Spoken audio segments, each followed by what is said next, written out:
저는 오늘 여러분과 기적, 예수와 함께 사는 기적이라는 제목으로 함께 말씀을 나눠보려고 합니다.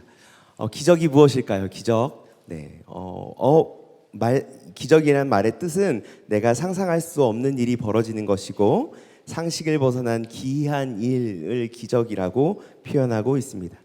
기적은 자주 일어나진 않지만 살아가면서 기적과 같은 일을 우리가 종종 경험하곤 하죠. 저도 기적과 같은 일을 경험했습니다. 바로 저희 사랑하는 아내와 우리 자녀를 만난 일입니다. 상상도 할 수 없었던 일이죠. 제가 어찌 그 여인을 만나서 결혼할 것을 미리 생각했겠습니까? 상상도 할 수 없는 기적과 같은 일이 벌어진 것입니다. 기적은 멀리 있다고 느껴지지만 생각보다 우리 가까이 있는 것 같습니다. 우리 옆에 사람을 한 번 더 볼까요? 네.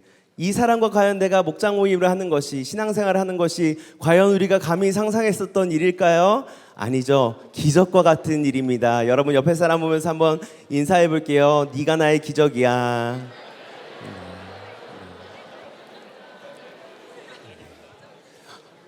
우리가 옆에 사람을 만나고 우리 또 소중한 사람을 만나는 것보다 더 기적적인 사건이 우리 삶 가운데 찾아온 거 아시나요? 바로 예수 그리스도를 통해서 우리가 구원받은 사건이죠. 자격 없는 나를 사랑하셔서 나를 위해 죽으시고 부활하신 그 사건, 그로 인해 나를 구원해 주신 그 사건, 나의 상식을 벗어난 사랑, 그 사랑이 내 삶 가운데 일어난 기적입니다. 그로 인해서 죄의 자녀인 내가 하나님의 자녀로 살아가게 됐고 예수님과 동행하는 매일매일의 삶을 살아가는 기적을 경험하게 된 것입니다. 그렇게 우리는 예수님과 함께하는 삶, 기적적인 삶을 살아가려고 노력하지만 우리의 마음 때문에, 우리의 연약함 때문에 넘어질 때가 많습니다. 오히려 예수와 함께하는 이 기적과 같은 삶이 짐처럼 느껴질 때도 있죠. 예수님과 동행하고 싶지만 그 삶 자체가 어렵다라는 느낌을 받을 때도 있습니다. 그래서 오늘 베드로는 말씀을 통해서 고난 가운데 있는 성도들, 예수와 함께 사는 삶이 버거운 성도들에게 네가 예수와 함께 사는 삶, 기적의 삶을 경험하는 방법에 대해서 알려주고 있습니다. 오늘 저는 여러분과 함께 말씀을 나누면서 우리의 삶 가운데 함께 하시는 그 예수 그리스도 그리고 그 예수 그리스도와 함께하는 기적의 삶을 어떻게 살아내야 할지 한번 배워보도록 하겠습니다. 예수와 함께하는 기적의 삶을 살기 위해서 우리는 어떻게 해야 될까요? 첫 번째는요, 걱정을 하나님께 맡겨야 합니다. 다 같이 한번 따라해 볼까요? 걱정을 하나님께 맡겨야 합니다. 7절 말씀을 다 같이 읽어보겠습니다. 7절 말씀 다 같이 시작. 여러분의 걱정을 모두 하나님께 맡기십시오. 하나님께서는 여러분을 돌보고 계십니다. 여기서 말하는 걱정은 어떤 의미냐면요, 여러 조각으로 나눠지다라는 거예요. 여러 조각으로 나눠지다. 마음이 조각조각 나고 분산된 것을 뜻하게 됩니다. 마음이 나눠지면 집중할 수 없게 되죠. 마음이 하나가 돼야 한 목표를 가지고 집중해서 나아갈 수 있는데 나눠진 내 마음의 조각을 찾느라고 아무것도 할 수 없는 상태가 되어버리는 것입니다. 요즘 표현으로 하면 멘탈이 깨졌다라고 얘기할 수도 있을 것 같죠. 멘탈이 깨지면 집중할 수 없고 아무것도 할 수 없는 상태가 되어버리는 것입니다. 그렇게 우리 마음이 나뉘고 멘탈이 깨지고 조각조각 나면 매일매일의 삶이 괴로운 삶을 보내게 되는 것입니다. 근심하고 걱정하고 불안에 떠는 삶을 살아가게 되는 거죠. 예수님을 믿는 삶은 고사하고 개인의 삶을 살아가는 것조차 힘겹고 버거운 시간을 보내게 되는 것입니다.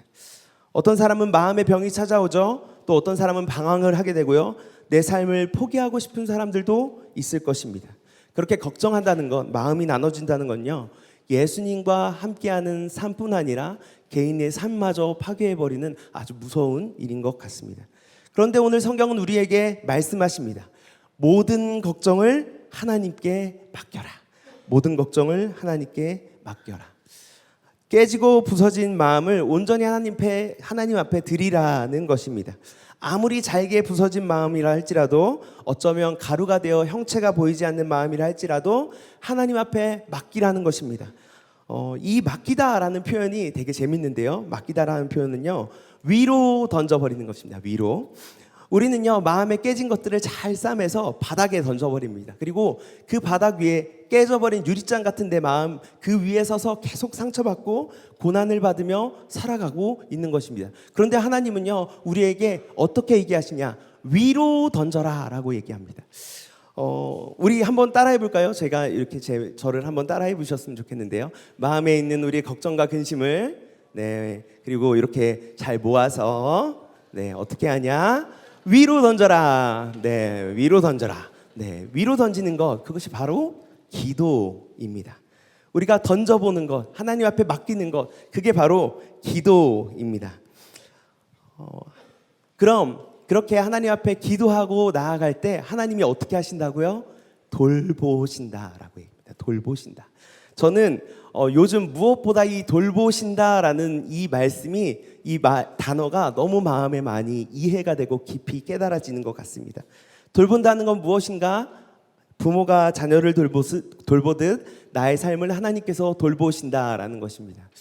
지난주에 저희 이제 첫 번째 딸이 수족구에 걸렸어요. 갑자기 열이 막 나고요. 그래서 병원을 갔죠.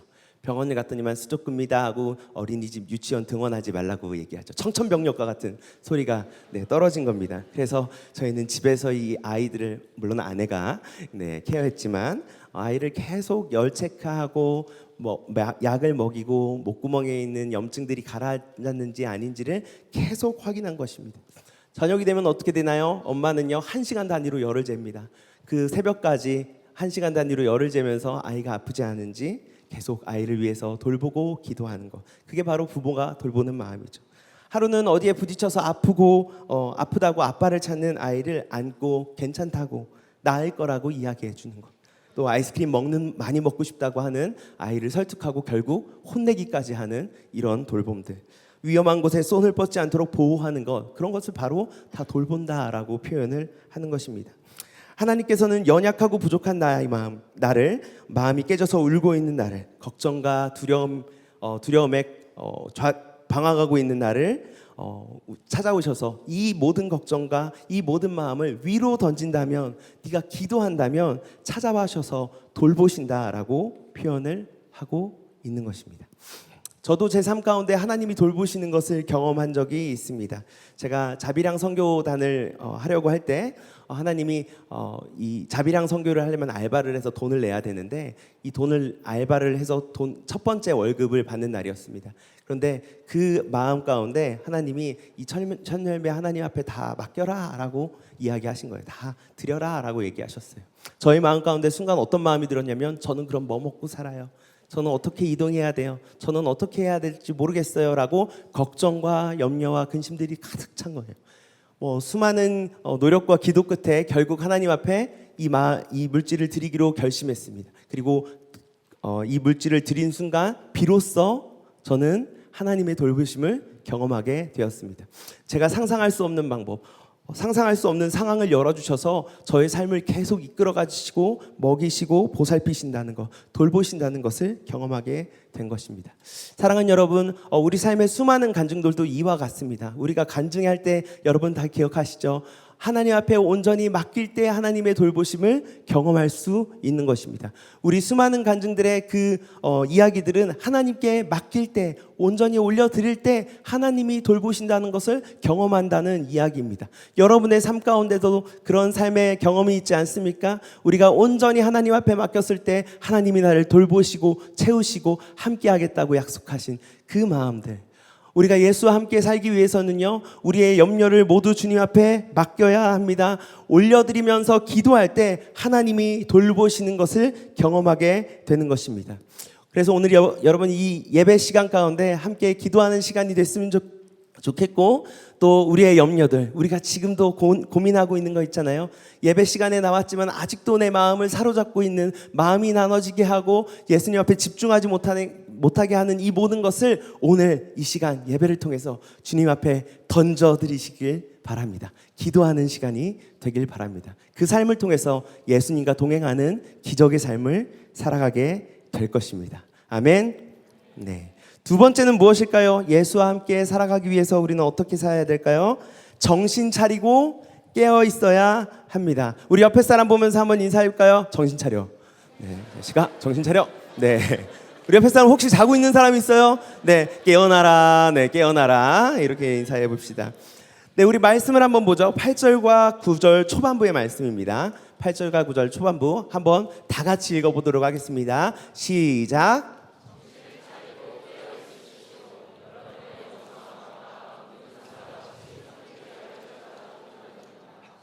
믿음에 굳게 서서 악마를 맞서 싸우십시오. 지난 대학 청년이 같이 수련회를 갔죠. 수련회 때 저희가 아주 뜻깊은 시간이 있었는데 바로 뮤지컬을 관람하는 시간이 있었습니다. 그 뮤지컬의 제목은 스크류 테이프의 편지라는 뮤지컬이었습니다. 원작인 책을 제가 이렇게 다 읽지는 않았지만 여전히 다 읽지 않았네요. 예전부터 읽었는데 원작인 책을 읽어보면 악마들이 얼마나 치밀하고 계획적이고 철저하게 사람들에게 다가가는지를 묘사하고 있습니다. 그리고 그 악마들이 궁극적으로 원하는 그 본질은 무엇이냐면 모든 사람들이 예수 그리스도를 떠나길, 하나님의 뜻을 따라 살아가지 못하는 것, 그것이 이 악마의 본질적인 목표다라는 것을 알려주고 있습니다. 오늘 본문 말씀을 통해서는 베드로가 우리에게 몇 가지 정보를 주고 있습니다. 첫 번째 정보는 뭐냐면요, 우리의 원수는 악마라는 것입니다. 우리의 원수는 악마라는 거죠. 네, 여러분의 원수 악마가라고 표현하고 있잖아요. 그래서 우리의 원수는 악마다라는 것입니다. 교회에 오래 다니신 분들은 뭐 사단, 마귀라는 표현이 더 익숙하실 거고요. 우리가 대적해야 된 것, 우리가 적으로 여겨야 하는 것은요, 악마다, 사단이다, 마귀다라고 표현을 하고 있습니다. 그 다음 정보는 무엇이죠? 그 악마가 우리를 하나님 뜻대로 살아가지 못하도록 노력하고 있고 위협하고 있다라는 것을 말하고 있습니다. 그들은 굶주린 사자처럼 사냥감을 찾아 헤매이고 있는 것입니다. 그래서 우리가 싸워야 하는 대상, 우리의 대적, 우리의 적은 누구냐면 하나님의 뜻대로 살아가지 못하도록 방해하는 악마라는 것입니다. 에베소서 6장 12절 말씀은 이렇게 이야기하죠. 우리의 싸움은 인간을 적대자로 상대하는 것이 아니라 통치자들과 권세자들과 이 어두운 세계의 지배자들과 하늘에 있는 악한 영들을 상대로 하는 것입니다. 성경은 우리에게 이야기하죠. 우리의 싸움은 사람과 사람의 싸움이 아니라는 것입니다. 이 땅을 지배하고 있는 악한 영들, 원수 악마를 상대하는 영적 전쟁이라는 것입니다. 그리고 베드로는 영적 싸움을 하기 위해서, 악마를 대적하기 위해서, 악마가 누군지 알기 위해서 뭐라고 얘기하냐면 정신 차리고 깨어 있어라 라고 이야기합니다. 가장 먼저 우리가 싸우기 위해서 파악해야 되는 건 내 적이잖아요. 내 적을 먼저 파악하라는 것입니다. 우리가 싸워야 할 대상은요, 옆에 있는 사람들이 아닙니다. 나에게 고난을 주는 사람들이 아닙니다. 내 환경과 지금 처한 상황이 아닙니다. 스스로 정죄하고 스스로 한심하다고 여기는 나 자신과 싸울 필요가 없다라는 것입니다. 이 어두운 세상을 지배하고 있는 악한 영, 원수 악마, 이들을 대적해야 한다라고 이야기를 하는 것입니다. 그럼 우리는 이 악한 영들을 이기기 위해서 어떻게 해야 될까요? 5장 9절 초반부에 이렇게 말합니다. 믿음에 굳게 서서 악마를 맞서 싸우십시오. 믿음에 굳게 서서 악마를 맞서 싸우십시오. 믿음에 굳게 서야 우리는 악마와 맞서 싸울 수 있습니다. 이 믿음이란 말은 하나님과 성도 간의 관계를 나타내는 아주 중요한 말이죠. 굳게 서라는 말은 단순히 신뢰하라는 말씀을 넘어서 흔들리지 않는 굳건함과 단단함을 이야기하는 것입니다. 성경 속에서 하나님을 가장 신뢰하고 하나님과 가장 굳건한 신뢰 관계를 유지했던 사람은 누구일까요? 바로 예수님일 것입니다. 그런데 그 예수님도 인간의 모습으로 있을 때 영적인 시험을 당하셨습니다. 마태복음 4장에서는 예수님이 고난 가운데, 금식 가운데 당한 시험의 내용에 대해서 이야기하고 있습니다. 예수님은 총 3가지 시험을 당하셨죠. 돌이 빵이 되게 하는 것, 성전에서 뛰어내리게 하는 것, 악마에게 절하게 하는 것. 이 악마의 시험은 하나님의 뜻이 아니라 사람의 본성대로 살게 하고 하나님이 아닌 세상의 인정과 만족에 따라 살아라 라고 하는 아주 악질적인 시험이었습니다. 그리고 이 세 가지 시험을 통해서 알고 있는 건 우리가 좀 전에 얘기했던 것처럼 악마가 원하는 것은 우리가 하나님의 뜻을 거절하는 것, 하나님의 뜻을 외면하는 것, 하나님의 뜻대로 살지 못하는 것이 바로 이들의 가장 핵심적인 목표라는 것입니다. 그런데 이 시험을 예수님이 어떻게 이겨내셨을까요? 바로 말씀을 통해 이겨내셨습니다. 예수님은 악마의 시험을 말씀으로 물리치셨습니다. 여러분, 전신갑주의 유일한 공격무기 아시죠? 성령의 검, 하나님의 말씀입니다. 우리의 힘과 능력으로는 그 유혹을, 그 핍박을, 위협을 이겨낼 수 없습니다. 완전한 인간이셨던 예수님도 유혹당하는 자신, 유혹당하고 있는 그 상황에 내 힘, 내가 할 수 있는 것으로 하신 게 아니라 하나님의 말씀으로 이겨내셨다는 것을 우리는 꼭 기억해야 합니다. 예수님도 말씀으로 이겨내셨는데 하물며 우리는 어떻게 해야 될까요? 능력 없고 아무 힘 없는 우리는 말씀 아니면 악한 영들을 이겨낼 수 없는 것입니다. 하나님의 말씀이 나의 무기가 되어서 원수의 악마의 시험, 우는 사자처럼 우리를 찾아 사냥감을 찾아 돌아다니고 있는 악마의 모습을 물리칠 수 있는 것입니다. 사랑하는 여러분, 하나님께서 우리에게 주신 말씀이 있죠. 우리에게 말씀을 허락해 주셨습니다. 말씀이 육신이 되어 오신 예수 그리스도, 그분이 우리의 능력이고 또 오늘 우리에게 허락해 주신 성령의 검, 하나님의 말씀, 이 성경이 바로 우리의 능력입니다. 말씀이 나의 무기가 되어서 악한 영을 이길 수 있는 능력이 되어준다라는 것이죠. 내 삶 가운데도 힘이 되고 의지가 되는 말씀이 있죠. 한번 생각해 봅시다. 나의 삶의 인생 말씀은 무엇인지, 나는 어떤 말씀을 지금 의지하고 살아가는지, 아니 1월 1일 때 내가 뽑았던 올해의 말씀은 무엇인지, 지금 갑자기 순간적으로 떠오르는 말씀은 무엇인지, 하루하루 살면서 무의미하게라도 계속 내 입에 읊조리고 있는 말씀은 무엇인지, 그 말씀이 바로 우리의 힘이 되어주고 우리의 능력이 되어주는 겁니다. 악한 영이 공격할 때, 하나님의 뜻대로 살지 못하도록 나를 방해하고 위협할 때 우리가 이겨낼 수 있는 유일한 힘은 나의 삶 가운데 찾아오신 예수 그리스도요, 그리고 그분께서 우리에게 허락하신 성경의 말씀인 줄 믿습니다. 그것을 통해서 우리는 승리하는 삶, 예수님과 함께 승리하는 기적의 삶을 살아낼 수 있는 것입니다. 저도 참 좋아하는 말씀이 있는데요, 마태복음 7장 7절의 말씀입니다. 여러분도 다 아시는 말씀인데, 구하라 그러면 주실 것이요, 찾으라 찾을 것이요, 두드리면 열릴 것이다 라는 말씀입니다. 저는 이 말씀을 통해서 나의 인생 가운데 두렵고 힘들 때, 소망 없고 절망 가운데 있다라고 생각했을 때 나를 일어나게 해주고 나를 이끌어내주고 어둠 속에 잠자고 있는 나를 일으켜주신 말씀이 바로 이 말씀입니다. 저는 이 말씀을 통해서 하나님을 신뢰할 수 있게 되었고 하나님의 뜻대로 살아가기 위해 결단할 수 있었습니다. 사랑하는 여러분, 여러분의 삶 가운데도 이런 말씀의 능력이 임하길 축복합니다. 우리에게 주신 말씀으로 우리에게 다가오는 영적인 공격을 모두 이겨내는 우리 예배자가 되길 소망합니다. 정신 차리고 깨어있으라. 그 깨어있는 정신을 가지고 우리의 적이 누군지, 그리고 우리의 무기가 무엇인지를 확인하고 우리 악한 영들을 이겨내는 우리 모든 홀리웨이브 예배자 되길 소망합니다. 이제 마지막입니다. 예수와 살아가는 기적의 삶을 살기 위해 우리는 어떻게 해야 할까요? 세 번째는 예수의 고난에 동참하라라는 것입니다. 지난주에 젊은이 목장이 함께 국내 전도를 다녀왔죠. 그런데 제가 이제 지구촌교회에 있으면서 국내 전도를 꼭 다녀오면 공동체가 엄청 친해져서 오는 것을 많이 경험을 했습니다. 아마도 제 생각에는 불편한 가운데 같이 잠을 자고 또 열심히 사역을 해서 그런 것이 아닐까라는 생각을 하게 됩니다. 고생할 때 우리는 함께 서로 의지가 되고 힘이 되는 것이죠. 국내 전도가 의미 있는 것은 우리가 고난의 자리에 나 혼자가 아니라 함께 하고 있기 때문일 것입니다. 우리 9절 후반부의 말씀을 한번 읽어보겠습니다. 9절 후반부의 말씀 다 같이 시작. 여러분도 다 같은 고난을 겪고 있습니다. 하나님을 믿는 믿음 안에서 고난받는 것은 누구 한 사람만이 아니라는 것입니다. 세상 속에서 예수 이름으로 모인 모든 형제 자매는 모두 함께 고난받고 있습니다 라고 이야기를 하는 것입니다. 그렇기에 너 혼자가 아니야, 우리가 같이 있어 라고 격려하고 있는 것입니다.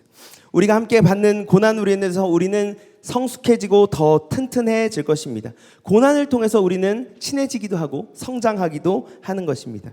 10절의 말씀을 한번 읽어보겠습니다. 10절 말씀 다 같이 읽겠습니다. 시작. 모든 은혜를 주시는 하나님 곧 그리스도 안에서 여러분을 자기의 영원한 영광에 불러드신 분께서 잠시 동안 고난을 받는 여러분을 친히 온전하게 하시고 강하게 하시고 기초를 튼튼하게 하여 주실 것입니다. 고난을 통해서 우리의 신앙의 기초는 튼튼해질 것입니다. 그리고 그 기초를 통해서 우리는 더욱더 더 멋진 집, 멋진 삶을 살아낼 수 있는 것이죠. 예수님께서는 우리의 삶을 위해서, 우리를 위해서 가장 먼저 고난당하신 분입니다. 예수님은 그런데 누구와 함께 고난당하지 않으셨습니다. 홀로 고난당하셨습니다. 가장 외롭고 가장 고통스러운 고난을 우리를 위해서, 나를 위해서 먼저 당하신 것입니다. 그런 예수님께서 이 고난을 선택할 수 있었던 이유는 무엇일까요? 그것은 아마 고난보다 더 가치 있는 일을 선택했기 때문입니다. 우리 10절 초반부에 이런 말씀이 있죠. 모든 은혜를 주시는 하나님 곧 그리스도 안에서 여러분을 자기의 영원한 영광에 불러들이신 분께서, 예수님은요 그의 죽음과 그의 십자가 고난을 통해서 하나님의 영광, 우리를 초대하시는 하나님의 영광을 보았습니다. 그랬기 때문에 그 고난을 선택할 수 있었다라는 거죠.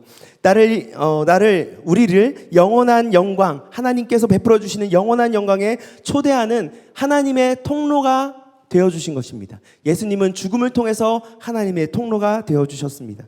고난을 당하는 것보다 우리를 구원하는 길을 택하시고 하나님의 뜻에 순종하셨습니다. 로마서 5장 8절은 이렇게 말을 하고 있죠. 네, 다 같이 한번 읽어보겠습니다. 시작. 그러나 우리가 아직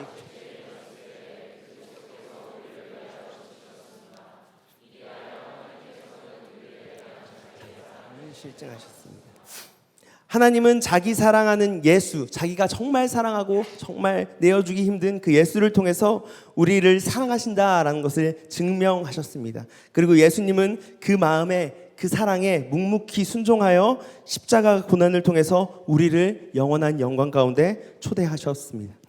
우리를 영원한 영광에 부르신 예수님께서 함께 고통받고 있는, 함께 고난받고 있는 형제 자매들을 초청하기 시작합니다. 영광스러운 모습뿐만 아니라 우리가 고난받는 모습 가운데서도 예수님은 우리와 함께하기를 이야기하고 있는 것입니다. 마태복음 16장 24절은 이렇게 말합니다. 누구든지 나를 따라오려거든 자기를 부인하고 제 십자가를 지고 나를 따라오너라. 예수님과 동행하기 위해서는요, 예수님의 영광뿐 아니라 예수님의 십자가 고난도 함께 지어야 한다고 이야기하시는 것입니다. 그리고 예수님은요, 단순히 그냥 네가 고난 받을 거면 받고 말 거면 말아 이렇게 얘기하는 게 아니라 오늘 저에게 손을 내미십니다. 나와 함께 고난에 동참하라. 하나님의 말씀에 죽기까지 순종하신 예수님처럼 예수 그리스도의 말씀에 순종하면 하나님과 함께하는 영광을 넘어 고난에도 동참할 수 있는 믿음의 길, 그 기적과 같은 삶이 열리게 되는 것입니다. 그 고난에 함께하는 것 역시 예수 그리스도와 함께하는 기적의 삶이라는 걸 절대 잊어선 안 됩니다. 순종할 때 우리는 예수님과 동행할 수 있습니다. 비록 그 길이 십자가의 고난이라 할지라도 예수님과 동행한다면 그 삶이 기적이고 축복인 것입니다. 사랑하는 여러분, 지난 우리 국내 전도를 통해서 우리는 예수 그리스도의 초대에 응했습니다. 예수님의 고난에, 예수님께서 우리에게 말씀하시는 고난에 동참하라 라는 말씀에 우리가 기꺼이 반응해서 나아갔습니다. 지난 국내 전도 때 한 공동체가 이런 간증을 했는데 제가 한번 간증을 소개해 보도록 하겠습니다. 국내 전도에 갔는데 비가 오다 말다 하고 습도가 너무 높아서 너무너무 고생했다라고 합니다. 교회는 습하다 보니까 음향시설이 갑자기 퍽 하고 터져버렸다라고 이야기해요. 열기와 습기와 싸우며 노방전도를 나갔는데 노방전도 나가면서 어떻게 됐냐? 갑자기 비가 쏟아지기 시작했다라고 합니다. 비가 많이 왔지만 이 캠퍼스는, 이 공동체는 문고리 전도와 노방 전도를 통해서 주변 지역의 어르신들께 막 다가갔다고 해요. 미용실도 들어가고 가게도 들어가고 온 5만 대를 다 들어가면서 전도했다라고 합니다. 주일에 있는 마을 잔치에 보통 이 예배당이 40명 정도 들어가는 그 예배당인데 새로 오신 분들만 60명이 그 자리에 오셨다라고 합니다. 공동체 인원들과 함께 예배하는 숫자를 따져보니까 140명이 함께 모여서 예배를 드렸다고 합니다. 숫자가 중요한 건 아니지만 60명이 이 자리에 나왔다는 건 너무너무 기적적인 일 같습니다. 담임 목사님께서 복음을 선포하셨습니다. 그리고 그 복음을 선포했을 때 25명이 그 자리에서 결신하고 교인으로 등록하는 기적적인 일, 놀라운 기적을 경험했다라고 합니다. 그런데 이 상황을 보는 이 한 할머니가 이 성도님이신데 보시면서 계속 우셨다고 그래요.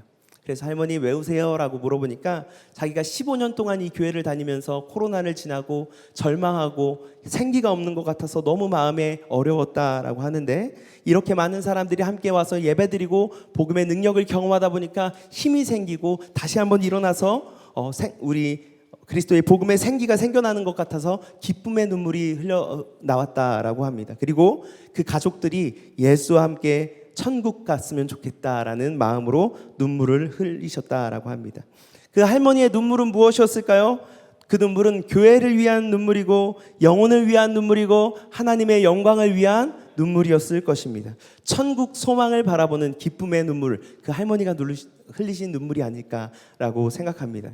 예수님께서는 우리의 복음을 위해서 잠깐의 고난을 감수하라라고 얘기합니다. 그리고 그 고난 가운데 동참하라고 말씀하십니다. 그리고 그 말씀에 순종하며 나아갔을 때 어떤 결과를 보게 되나요? 복음이 능력이 있다는 것, 복음이 생명이 있다는 것, 복음의 은혜를 우리가 날마다 경험하고 있다는 것을 깨닫게 되는 것입니다. 그 복음의 능력을 깨닫는 삶, 그것이 바로 예수와 함께하는 기적의 삶입니다.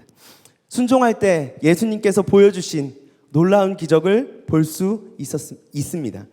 사랑하는 여러분, 예수님께서 우리를 통해서 예수님을 모르는 사람들에게 하나님의 영광 안에 초대하도록 우리를 부르셨습니다. 나와 함께 하자고 십자가의 고난에 동참함으로써 우리 복음을 전하자고 이야기하십니다. 그리고 그 말씀에 순종하길 원하시고 순종하는 사람에게 약속하십니다. 내가 너와 영원히 함께 하겠다.